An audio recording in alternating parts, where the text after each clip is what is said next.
जय गुरु जी। सत्संग by Jaya aunty on 17th December 2014।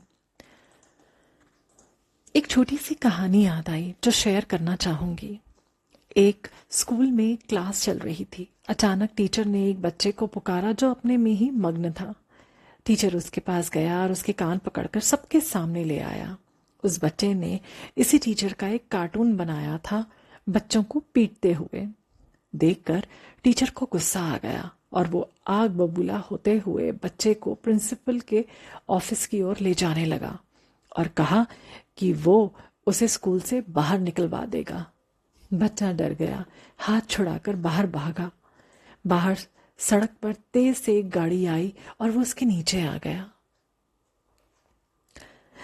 इसी कहानी का दूसरा रूप देखें। टीचर ने बच्चे को उसके कार्टून के साथ अपने पास बुलाया। सबके सामने उसकी कला की तारीफ करते हुए बच्चे को वाहवाही दी।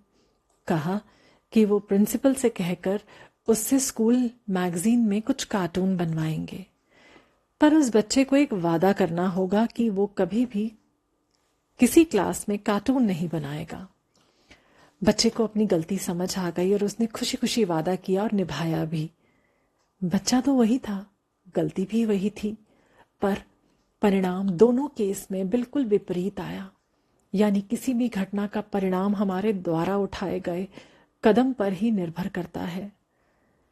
गुरुजी तो हमें उस दूसरे टीचर की तरह हमें हमारी गलती समझाते हैं और हम इस तरह से समझ भी जाते हैं कि बड़ी से बड़ी गलती को सुधार लें।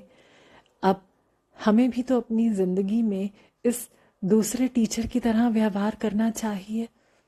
गुस्से में लिया गया निर्णय का परिणाम किसी ना किसी तकलीफ को ही तो जन्म देता है और बाद में पछतावे के अलावा कुछ नहीं बचता। ऐसी स्थिति आने ही क्यों देनी है? जब हमें लगे कि हमारा गुस्सा हमारे काबू में नहीं है, हम उसी पल गुरुजी का ध्यान कर लें तो गुरुजी हमें तुरंत संभाल भी लेते हैं। पर जब तक हम अपनी इस कमजोरी से लड़ने को तैयार नहीं होंगे तो गुरुजी हमारी मदद कैसे करेंगे? गुरुजी हमारे साथ हर पल हैं और हर क्षण हमें एक एक कदम चलाकर अपने पास पहुंचने में मदद कर रहे हैं। बस भरोसा करके अपनी जीवन की बागडोर गुरुजी को थमानी है। गुरुजी हमेशा कल्याण करें हम पर। जय गुरुजी।